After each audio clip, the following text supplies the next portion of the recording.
Muy bien, jóvenes, buen día. Buen día, ingeniero. Pueden visualizar la Buen día, pizarra, ingeniero. conservadores químicos escrito.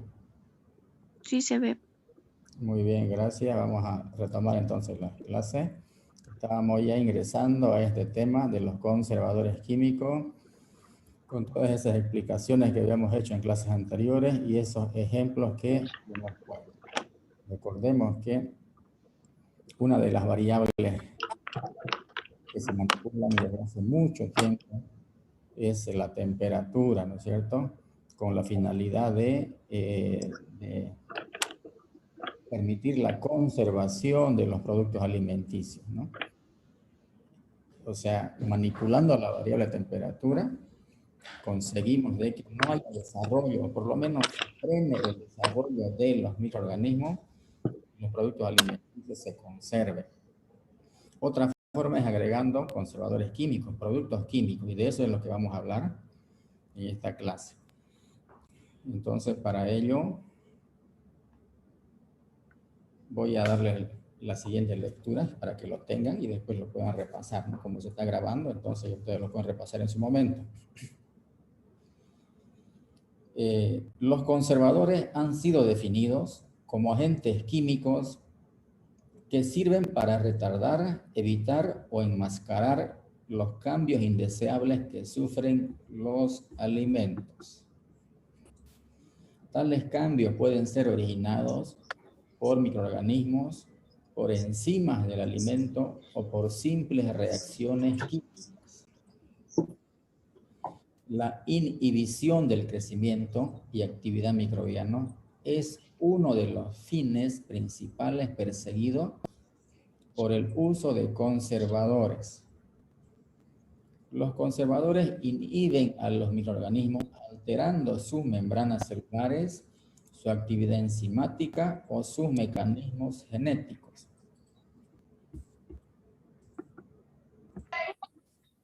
Los conservadores pueden emplearse también como antioxidantes para evitar la oxidación.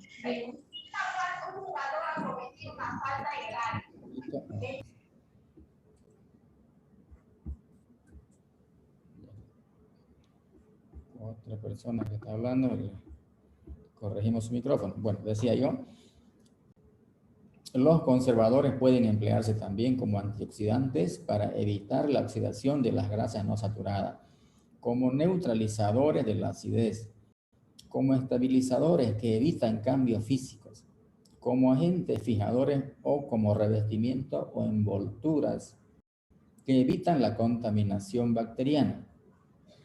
Los conservadores previenen la pérdida de humedad o evitan reacciones perjudiciales microbianas,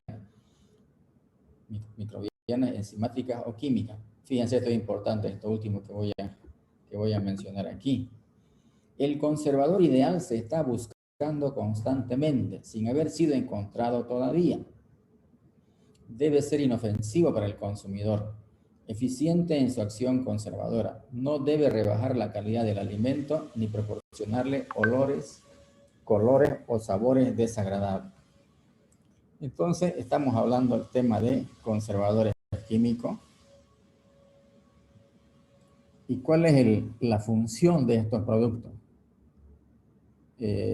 Por supuesto que estos productos se agregan a los productos alimenticios. Y así lo vamos a anotar. Se agregan a los productos alimenticios.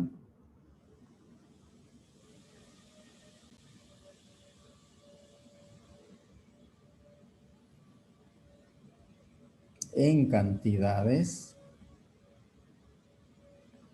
o en concentraciones, podemos decir, en cantidades determinadas por ley. En cantidades determinadas por ley. O sea, este tema de agregar los conservadores químicos a los productos alimenticios está legislado, hay normas, hay reglamentos que uno los debe cumplir. Yo no voy a agregarle lo que a mí me me parezca, ¿no? Yo tengo que respetar la normativa. Y si yo agrego más de lo que dice la ley, la norma, entonces yo estoy infringiendo esa ley y puedo ser sancionado, ¿no? Por un lado. ¿Y por qué puede ocurrir eso? Porque elevadas concentraciones de conservadores en los productos alimenticios puede causar daño a la salud de los consumidores, a la salud de las personas. Entonces, eso hay que tomar muy en cuenta. ¿Y qué se consigue entonces al agregar los conservadores a los productos químicos, a los productos alimenticios? Se frena, fíjense,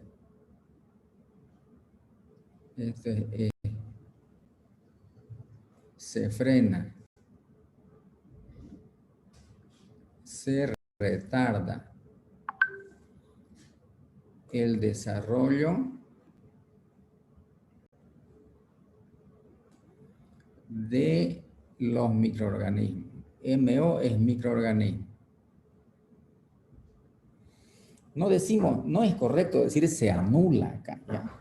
O se anula definitivamente, o se retiene.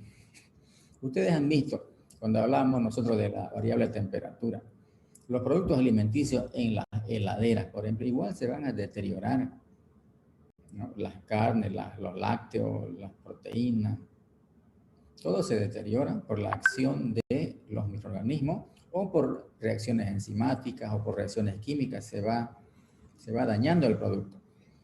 Pero como estamos hablando de los microorganismos, entonces debemos decir de que la temperatura retarda, inhibe, ¿no?, el desarrollo de los microorganismos, pero no anula el crecimiento, no frena de una manera definitiva. Igual también los conservadores químicos. ¿Qué se consigue al agregar un conservador químico a un producto alimenticio? ¿Qué se consigue? Se consigue frenar el desarrollo de los microorganismos. Se retarda el desarrollo, ¿no? Pero no puedo decir yo se anula completamente. Si yo le agrego el doble y el triple de lo que me dice la norma, entonces de repente puede anular, pero ya estoy infringiendo una normativa, ¿no? Le voy a causar daño a los consumidores si yo agrego más de lo necesario. Entonces aquí hablamos de, fíjense, no hay un conservador que anule totalmente el crecimiento, ¿no? Entonces aquí ya se habla del conservador ideal, en eso que hemos leído.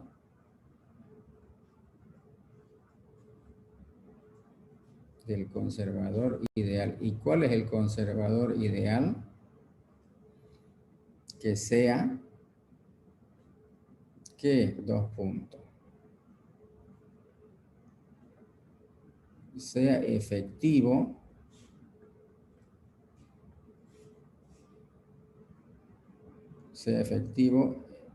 vamos a poner aquí un 100%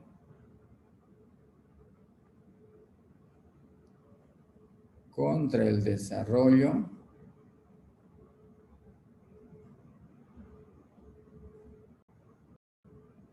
de los microorganismos, por un lado, y por otro lado, sea inofensivo. ¿Para quién? Para el consumidor.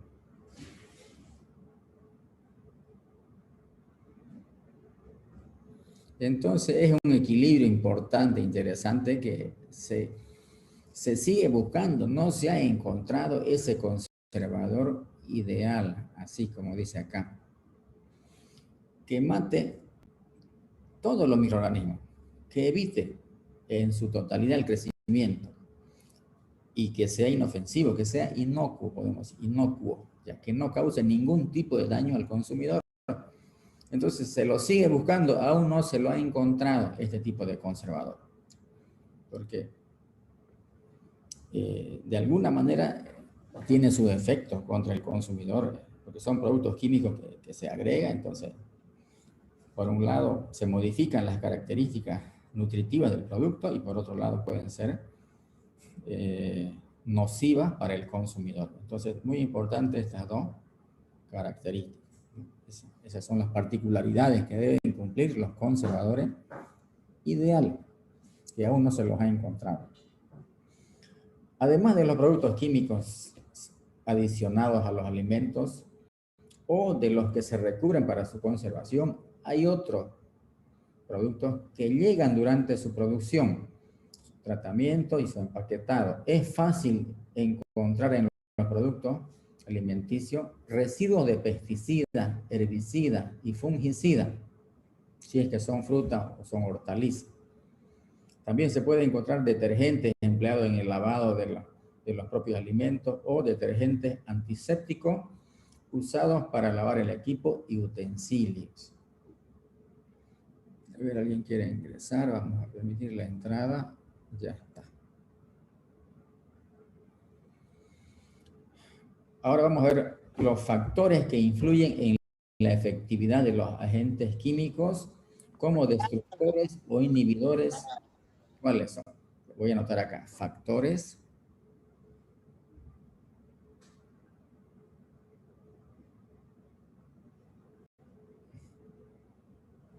Factores que influyen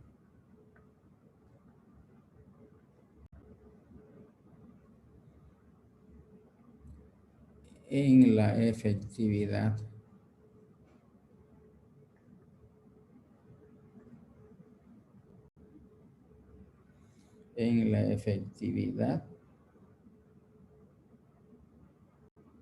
de los agentes químicos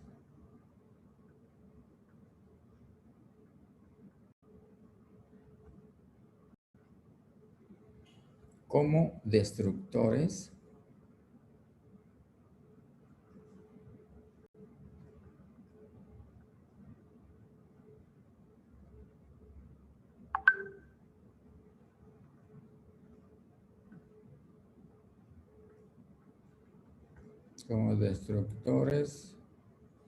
o inhibidores de microorganismos. No se olviden MO, microorganismos, que puede ser bacteria, puede ser moho o levadura. Entonces, ¿cuáles son esos factores? Un poquito recorremos la página. ¿Cuáles son esos factores? Vamos a empezar. La concentración del producto.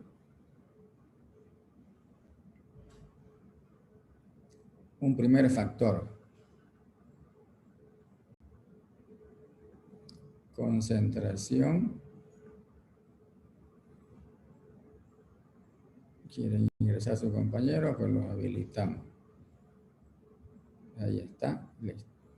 Concentración, entonces, del producto químico.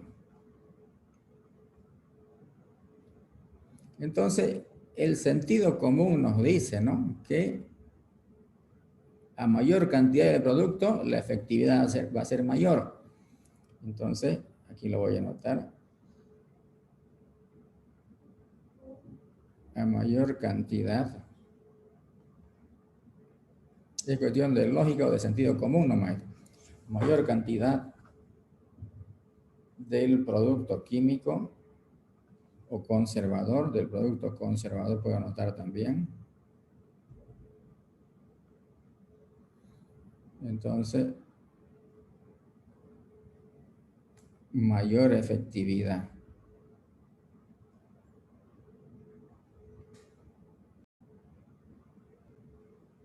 Mayor efectividad. Aquí lo estoy escribiendo. Y si yo agrego una menor cantidad, va a ser también una menor efectividad. A eso se refiere. Segundo factor, número, clase, edad.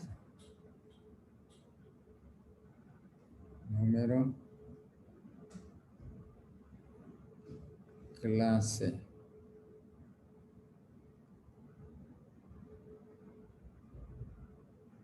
edad e historia previa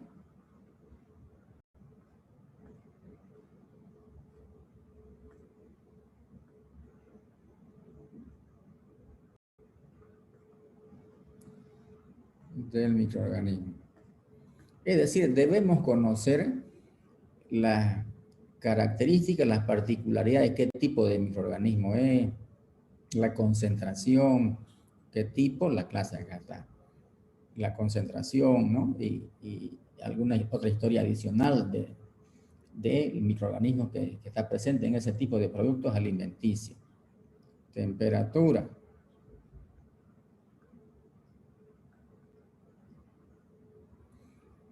Y aquí voy a hacer una explicación, miren ustedes, la temperatura. Yo tengo un caso 1 acá, que sea un producto alimenticio líquido. Aquí tengo. Aquí que sea temperatura ambiente. Pero este es el producto alimenticio líquido. Aquí lo voy a anotar. Producto. Este es producto alimenticio líquido. Este de acá. ¿No es cierto? Y aquí que sea en temperatura ambiente. Pensemos acá en nuestra región, temperatura ambiente. Y aquí que sea temperatura, es el mismo producto. Este producto es el mismo. Imagínense un jugo de cítrico, un lácteo, un producto. Y aquí que sea 45 grados Celsius. Ya ustedes saben, la temperatura ambiente promedio es 28 grados Celsius aquí en Santa Cruz, ¿cierto? Así lo voy a poner aproximadamente 28 grados Celsius promedio. Y aquí puedo poner yo 40 o 45, no importa. Es el mismo producto alimenticio. Caso 1, lo voy a poner con otro color. Caso 1 y caso 2. Entonces aquí voy a agregar el conservador, miren ustedes, voy a agregar el conservador en la misma cantidad. Voy a agregar el conservador al producto. Es la misma cantidad que agrego de conservador en los dos casos. Es la misma cantidad, que sea 1 litro, podemos decir acá 1 litro y acá 1 litro. Es el mismo producto, si es un fruto cítrico, un fruto cítrico. ¿Qué es lo diferente? Solamente la temperatura.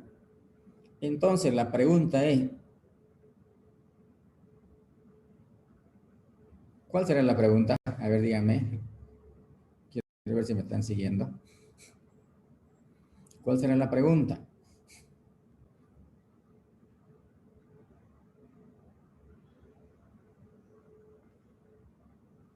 ¿Dónde se tendrá mayor efecto? Esa es la pregunta.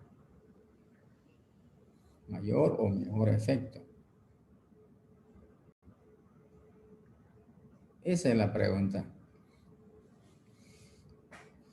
El mismo producto alimenticio, la misma cantidad de conservador, la diferencia solamente la temperatura. Díganme ustedes, ¿dónde tendremos mayor efecto y mejor efecto y más rápido efecto? ¿Dónde? ¿En cuál caso? ¿Caso 1 o caso 2?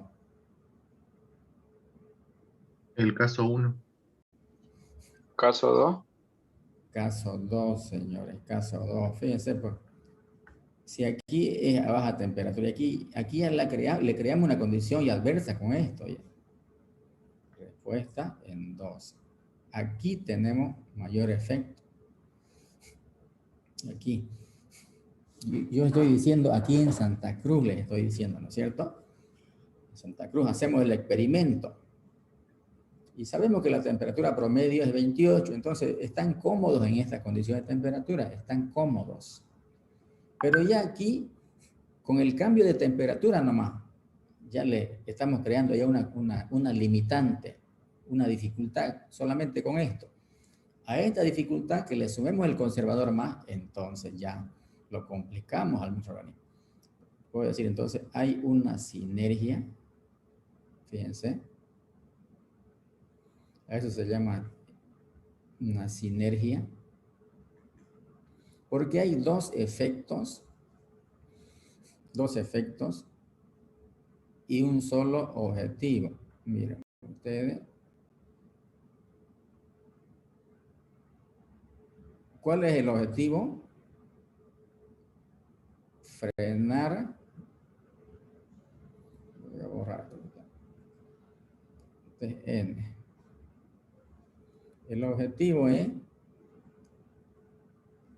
frenar a los microorganismos, retenerlos, evitar que se desarrollen. Ese es el objetivo, ¿no? ¿Y qué variables tenemos? Por un lado, la temperatura. Ahí está. Y por otro lado, el conservador. Ahí está. Lo tienen bien didáctico, entonces. Tenemos dos efectos. Un efecto, la temperatura, y el otro, el conservador. Y aquí solamente el conservador, porque la temperatura es apropiada para ello. Aquí es apropiada. En cambio, acá hay un efecto de dos agentes, ¿no es cierto?, que tienen un solo efecto, un solo objetivo. Entonces, en 2 tenemos mejor resultado. Respuesta. En 2 tenemos mejor resultado. ¿Qué se consigue? Frenar el desarrollo de los microorganismos más efectivamente. ¿Dónde? En este caso. Muy bien. Veamos otro factor. Entonces, estamos viendo factores que influyen en la efectividad de los agentes químicos como destructores o inhibidores de microorganismos.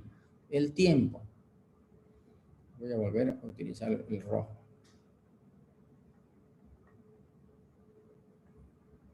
El tiempo. Se refiere a tiempo de contacto, ¿no es cierto?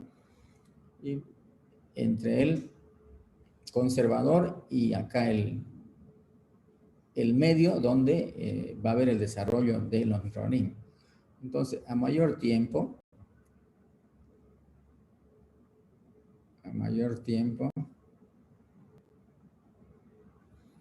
mejor efecto,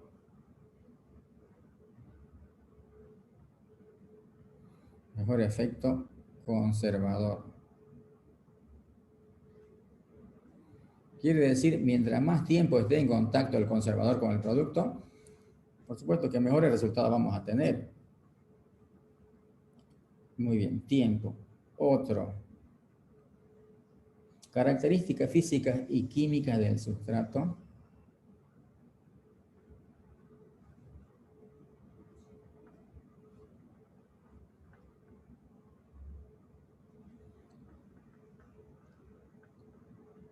Características físicas y químicas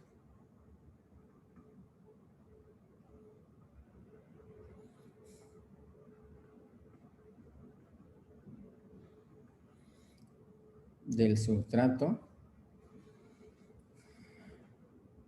en el que se encuentra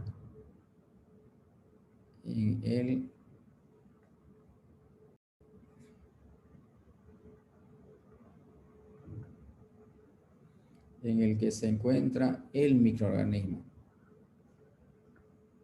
¿Y cuáles son esas características? Miren. Concentración de agua, pH,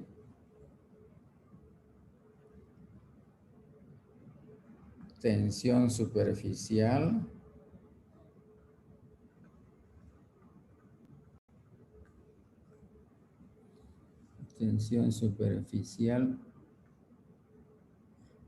A ver, voy a borrar, está todo mal escrito. Caramba.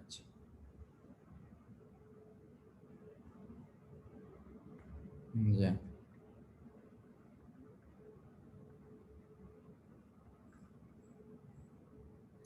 Y otros.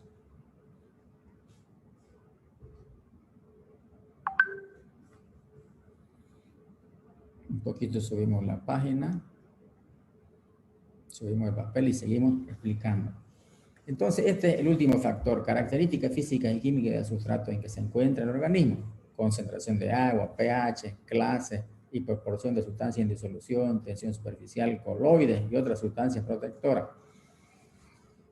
Por ejemplo, Si se trata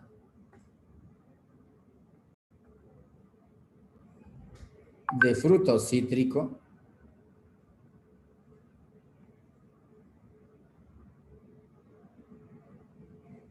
si se trata de fruto cítrico,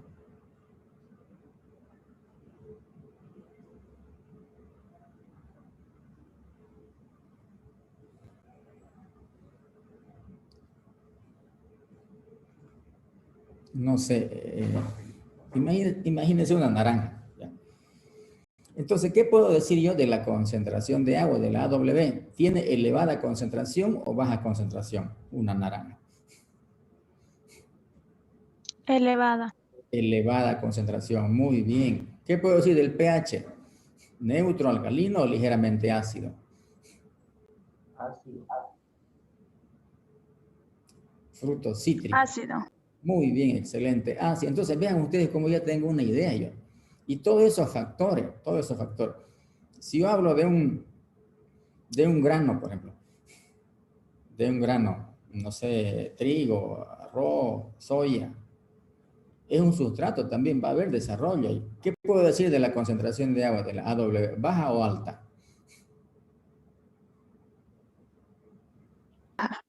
Baja, muy bien. El pH, bueno, no, de repente es difícil determinar. Entonces, así, de esa manera, tener una idea. Ese es otro factor también que determina, ¿no?, la efectividad de los conservadores químicos. Ya, muy bien. Seguimos entonces. Ahí lo hemos hecho más o menos de una manera didáctica para que se entienda. Un agente químico puede ser bactericida a cierta concentración. Bactericida quiere decir que elimina bacterias. Si yo digo germicida, entonces elimina gérmenes. Si digo fungicida, entonces me estoy refiriendo a los mohos y a los hongos, ¿no?, que los elimina. Entonces voy a repetir. Un agente químico puede ser bactericida a cierta concentración, solo inhibidor a otra más baja y perder su efectividad a diluciones aún mayores. Si está muy diluido ese conservador, no tiene ningún efecto. Eso quiere decir. Muy diluido, ningún efecto. Concentrado, sí va a ser efectivo. Los conservadores adicionados para inhibir o destruir los microorganismos pueden clasificarse también basándose en su acción o composición química, en su mecanismo de acción, en su efectividad, en su legalidad, ya, o sea, las cuestiones legales, las normas. Algunos, como el azúcar, son efectivos a causa de su acción física. Otros por su acción química, como los benzoatos sódicos y otros químicos. Y otros por ambos efectos combinados, como el cloruro de sodio. Esto es muy importante, esto que estoy diciendo, en el tema de la efectividad. Algunos productos, algunos conservadores, como el azúcar, miren ustedes, son efectivos a causa de su acción física, dice. Entonces el azúcar común, o sea, la sacarosa, azúcar común, tienen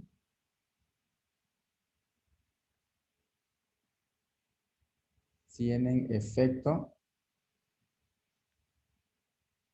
físico.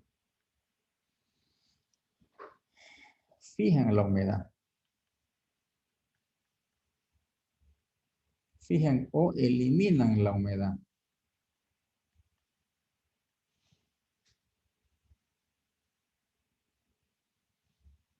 De ese sustrato donde están actuando. Podemos pensar en la miel, por ejemplo, miel de abeja, otras mieles. ¿Cómo es la AW en estos productos? Voy a poner miel. ¿Cómo es la AW? Baja. Alta o baja. Miel en conservas de fruta. Conservas de fruta. ¿Cómo es la AW? ¿Cómo es la AW? Es una miel, por ejemplo. Es una miel de abeja, es una miel de caña, es un almíbar. Puedo poner aquí.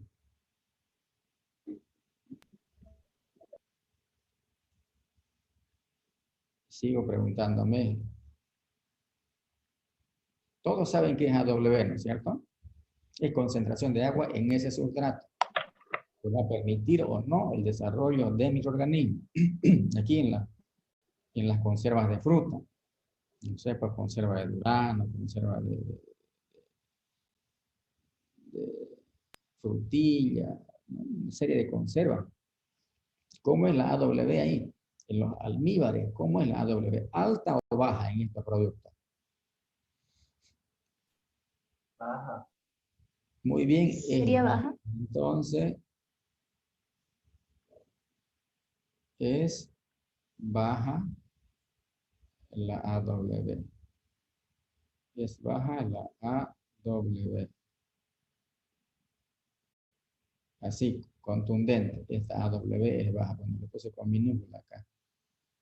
Corregimos, no pasa nada. Ustedes lo hacen con minúscula o con mayúscula. Lo importante es que sepan de que el significado es el mismo. AW. Es baja. ¿Por qué? Porque tiene elevada concentración de azúcar, de sacarosa acá. Ya, y otra, si es natural, entonces tiene, si es de caña, es de sacarosa. Y aquí sacarosa, azúcar común, porque es preparada, ya no se está en los mercados. Aquí también los almíbares. Entonces, como se ha agregado azúcar, ha disminuido la actividad acuosa. Y ese es el efecto del azúcar, que fija la humedad, disminuye la humedad. Entonces, ya hay una condición adversa, hay una limitante para que haya desarrollo de microorganismos acá. Principalmente, ¿cuál va a ser el grupo más afectado principalmente en esos casos? Cuando se tiene baja AW, ¿cuál de los tres grupos de microorganismos va a tener mayor dificultad en desarrollarse? ¿Las bacterias, los mohos o las levaduras? ¿Cuál de los tres grupos va a sentir frenado? Las bacterias. Excelente, las bacterias, porque las bacterias necesitan mayor concentración de agua, recuerdan ustedes. Próximo a una AW igual a 1, las bacterias. Entonces van a estar frenadas las bacterias acá. Y las levaduras con preferencia van a desarrollarse primero, las levaduras. Y después las bacterias se adaptarán, ¿no es cierto? Y lentamente, muy lentamente. Por eso no es necesario estos productos guardarlos en la heladera. Los almíbares no es necesario. Las conservas de fruta también. Las mieles también, no es necesario. La gente lo guardará, bueno, ya, por comodidad será. Pero pasa mucho tiempo y empiezan a desarrollarse algunas levaduras, algunos mohos. Y también bacterias con el tiempo, ¿cierto? Entonces, ese es el efecto del azúcar. Tiene un efecto físico, se dice, no tiene un efecto químico. ¿Cuál es el efecto físico? Que disminuye la concentración de agua en ese sustrato. Ese es el efecto físico. Y efecto químico, las sustancias químicas, ¿ya? Como el benzoato de sodio, que se utiliza mucho para frenar a los mohos, ¿no? Y cualquier sustancia química, desde los cloruros, el cloruro de sodio y otros más, tienen efecto químico. En cambio, el azúcar tiene efecto físico. Entonces, a tomar en cuenta. Hay otros que tienen efecto físico y químico. Aquí voy a poner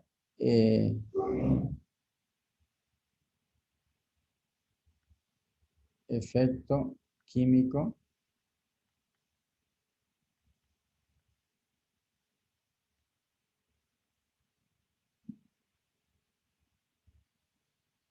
todas las sustancias químicas.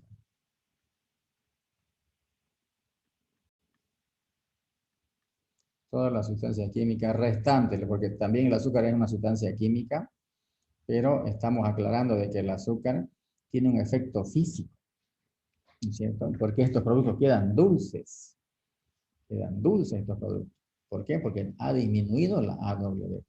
Entonces, todas las restantes sustancias químicas agregadas tienen efecto químico que de alguna manera daña la célula, dañará la membrana celular o algún componente de los microorganismos. Y hay otros que tienen, otros grupos, efecto químico y físico.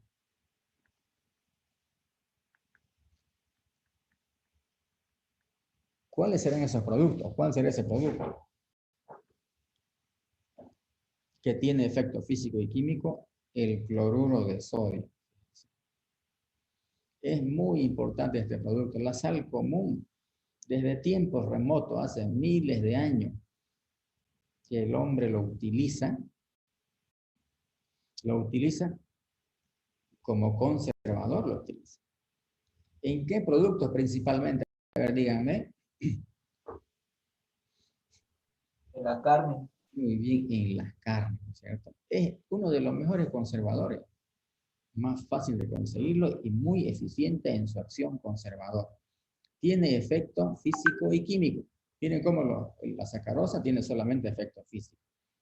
Los benzoatos, los sorbatos y muchas otras sustancias, solamente efecto químico. Pero la sal común tiene los dos efectos, efecto físico y efecto químico. Y vamos a ver por qué tiene esa particularidad. ¿Ya?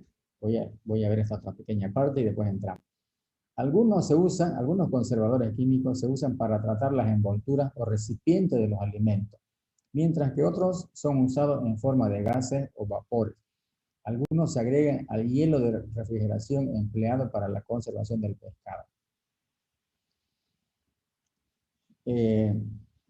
Ustedes saben,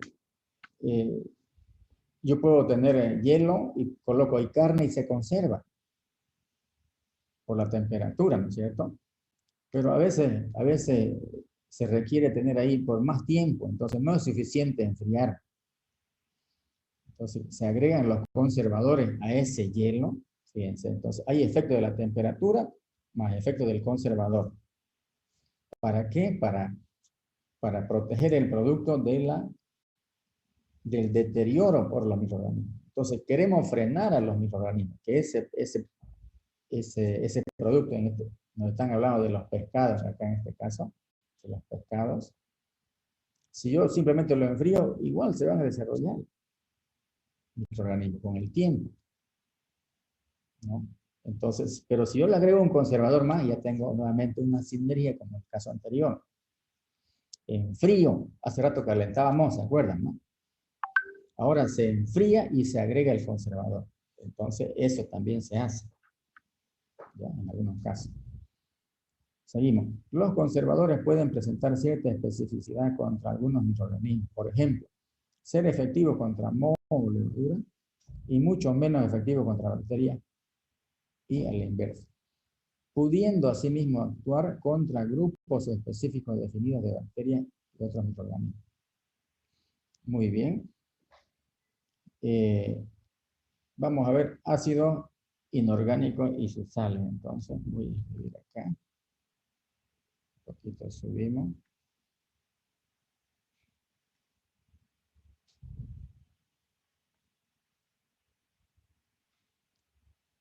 Ácidos inorgánicos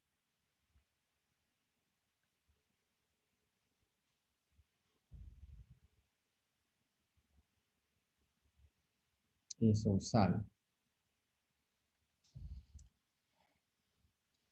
Los más comúnmente empleados son cloruro de sodio, hipocloritos, nitratos y nitritos, sulfitos y ácido sulfuroso, ácido bórico y boratos.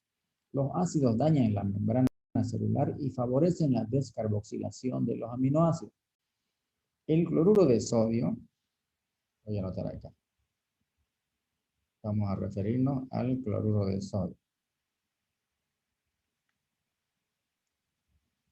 El cloruro de sodio se emplea en las salmueras y en las soluciones de curado, o bien se aplica al alimento directamente. Se puede agregar la cantidad suficiente para retardar o evitar el crecimiento microbiano, o solo la cantidad necesaria para permitir una fermentación ácida. Fíjense las bondades del cloruro de sodio, lo voy a anotar acá.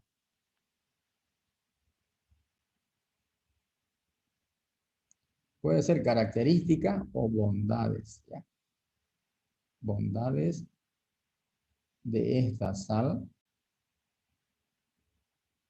como conservador.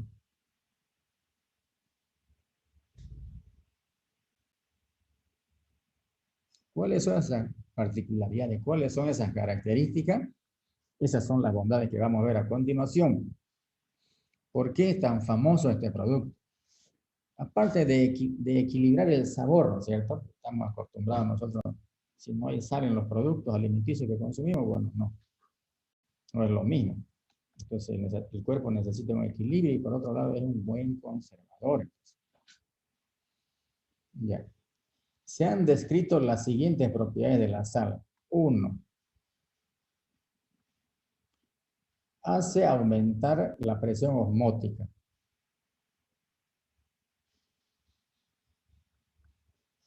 Aumenta la presión osmótica.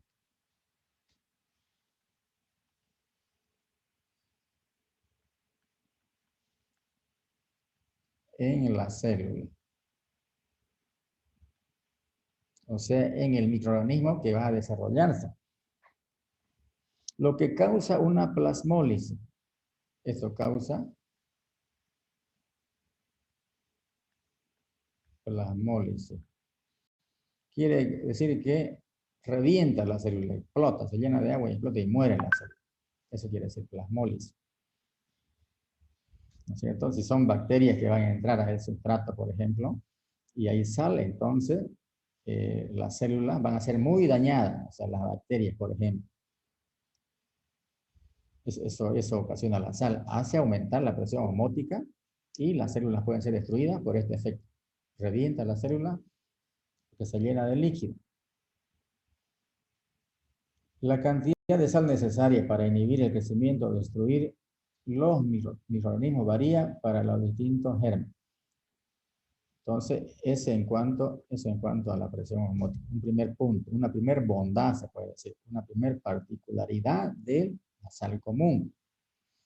2. Deshidrata los alimentos. Entonces, deshidrata los alimentos.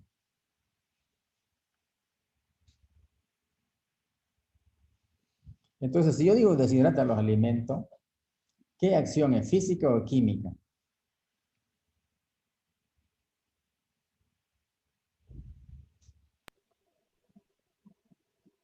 Al extraer. ¿Sí? Física. Es física, por supuesto. Si yo digo deshidrata los alimentos, simplemente, es una acción física.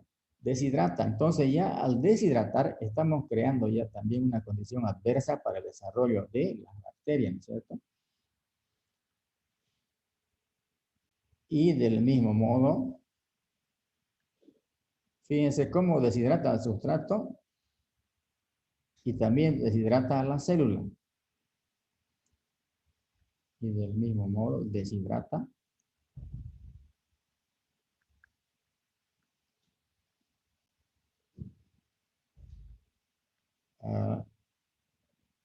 puedo decir a los microorganismos o a las células.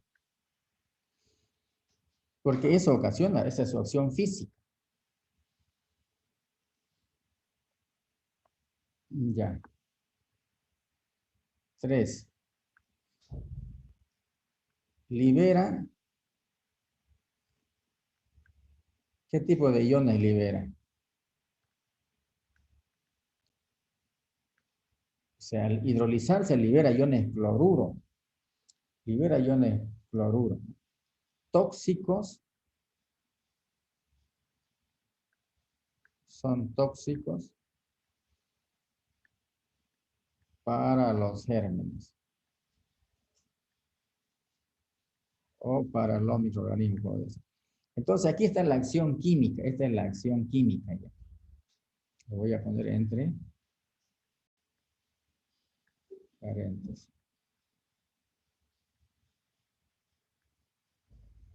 Esos iones cloruro van y a la membrana o alguna parte de la célula tienen efecto.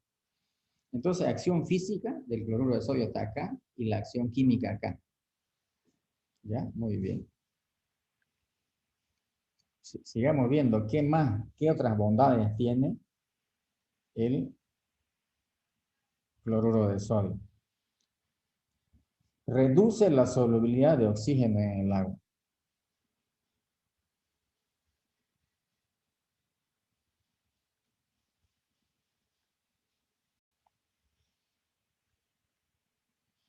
Del oxígeno. ¿Qué quiere decir esto?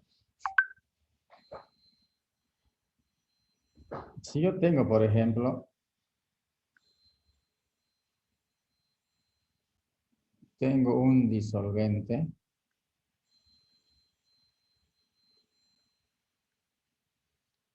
normalmente es agua, y voy a agregar un soluto. ¿Y qué tengo al final como resultado? Tengo una solución. Entonces, si yo sobre esta solución voy a disolver otro soluto y otro soluto, ya con más dificultad los restantes solutos se disuelven, ¿no? Entonces, si yo tengo, por ejemplo, tengo acá una carne. Es un ejemplo básico para entender de acá. Tengo mi carne acá. Tengo, está ya con sal. Listo, está con sal. Entonces, hay muchos grupos de bacterias que necesitan el oxígeno ambiental, que se disuelva el oxígeno, para que esas bacterias puedan descomponer este producto. Entonces, pero si ya tengo sal yo acá, difícilmente el oxígeno se va a disolver, entonces ya estoy creando una condición adversa para que se desarrolle. ¿Se da cuenta? Si no tuviera sal, entonces con más facilidad el oxígeno se va a disolver acá, porque es medio acuoso. Acá tengo agua yo. AW alta. Si no tengo sal, fácilmente se disuelve gran cantidad de oxígeno acá. Pero si tengo sal, ya con dificultad se disuelve, se reduce la solubilidad de este oxígeno en el agua. Pese a que el oxígeno es una solución, es poco soluble en el agua. Una solubilidad física, poco soluble, muy poco soluble. Entonces, a eso se refiere esto de acá. Reduce la solubilidad del oxígeno en el agua. Y de esa manera también se crea una condición adversa para el desarrollo principalmente de bacterias. Principalmente de bacterias. Luego, el punto 5, sensibiliza los microorganismos a la acción del dióxido de carbono. Ya, un entorno ácido quiere decir que fácilmente va a frenar el desarrollo de bacterias. Ustedes saben el pH que necesitan las bacterias. Entonces, la presencia del oxígeno hace que sean más sensibles las bacterias al carácter ácido. Muy bien. Esas son las principales, o sea, son 5, ¿no? Lo voy a anotar acá.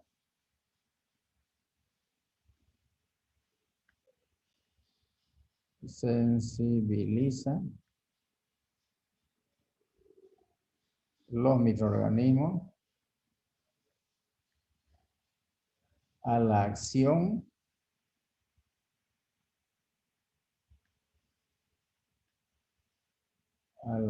del dióxido de carbono.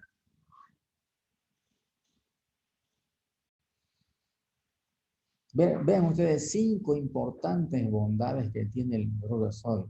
Es uno de los conservadores químicos más destacados, más sencillos, es inorgánico, utilizado desde tiempos remotos por el hombre. De repente la sociedad no sabía por qué lo utilizaba, por qué era tan efectivo, pero esas son sus bondades. Tiene acción física y tiene acción química, ¿cierto? En los sustratos en los cuales se utiliza. La carne y otros productos más, soluciones de curado que se hacen. Bueno, muy bien. Hablemos de los hipocloritos, generalmente el de calcio y el de sodio. Los hipocloritos generalmente de calcio y sodio liberan ácido hipocloroso, que es un agente oxidante fuerte, siendo herbicidas potentes. Su efectividad se reduce en presencia de materia orgánica abundante. Los hipocloritos se usan para el tratamiento de agua empleada en las fábricas de alimentos, para beber, cocinar, refrigerar o para desinfección de utensilios. Pueden adicionarse al hielo usado para el transporte del pescado o al agua de lavado de frutas y hortalizas. Los microorganismos son atacados por oxidación o por cloración directa de su proteína celular. Muy bien, estamos hablando entonces de este halógeno tan importante como es el cloro y su derivado, ¿no? Fíjense que si yo tengo, voy a poner como título acá, hipocloritos, porque ya estamos hablando de otros conservadores, entonces para que separemos.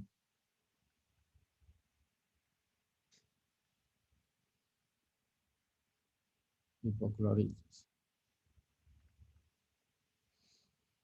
Entonces, ¿cómo se llega a los hipocloritos?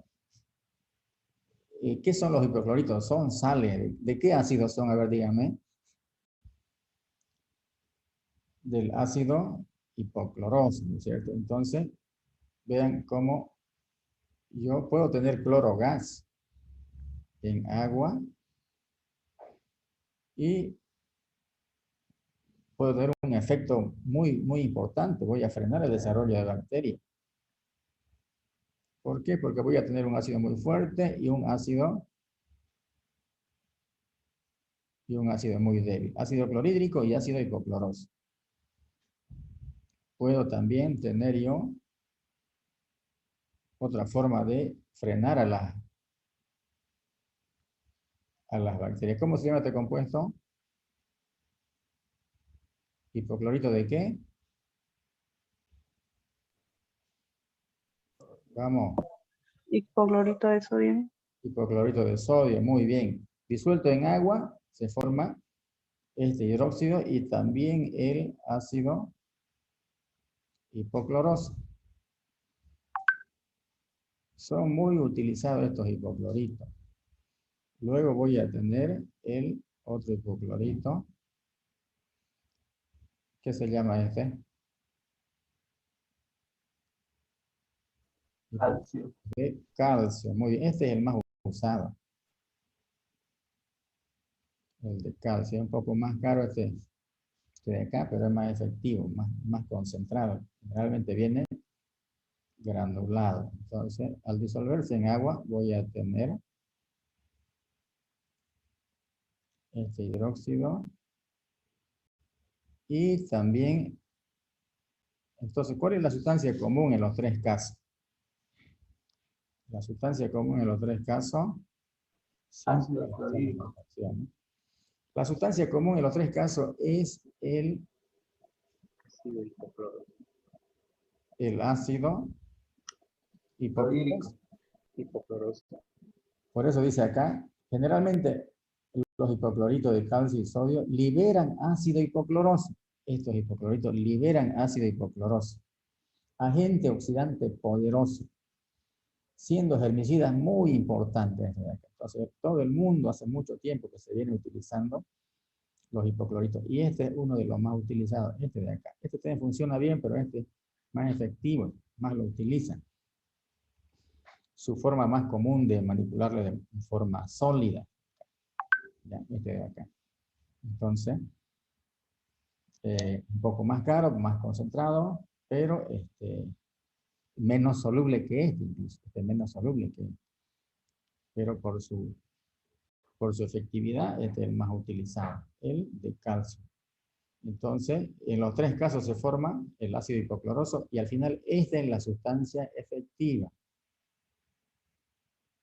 Esta es la sustancia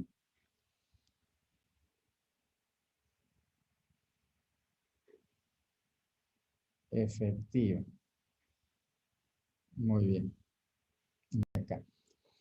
Las cooperativas de agua, por ejemplo, aquí en Santa Cruz hay, no sé, 30 cooperativas, un poco menos, un poco más.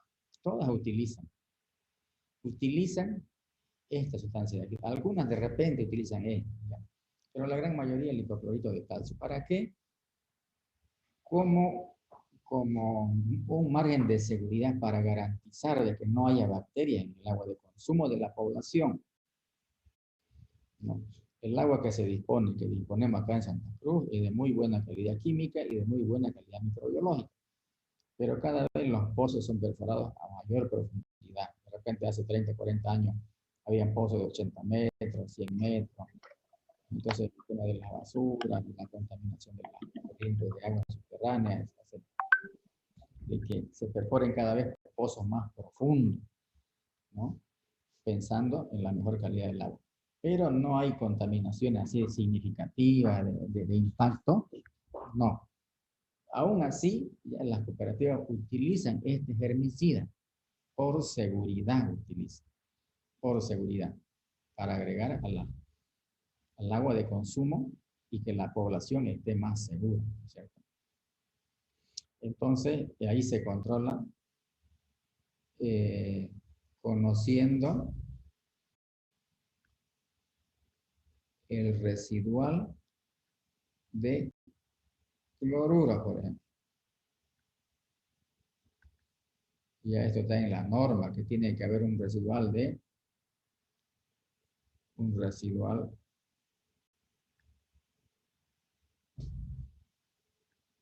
0,12 a 0,25 partes por millón de cloro, ¿no es cierto? O de cloruro.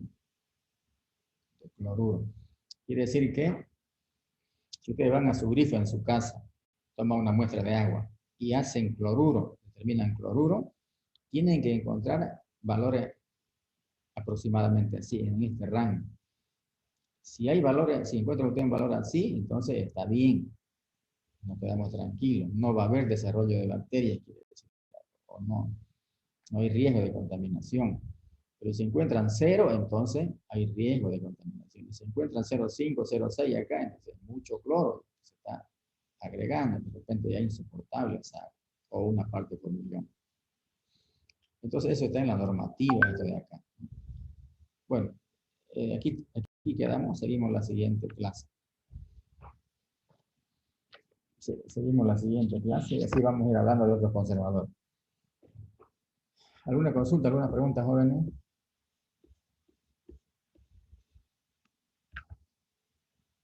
¿Hay consulta y pregunta?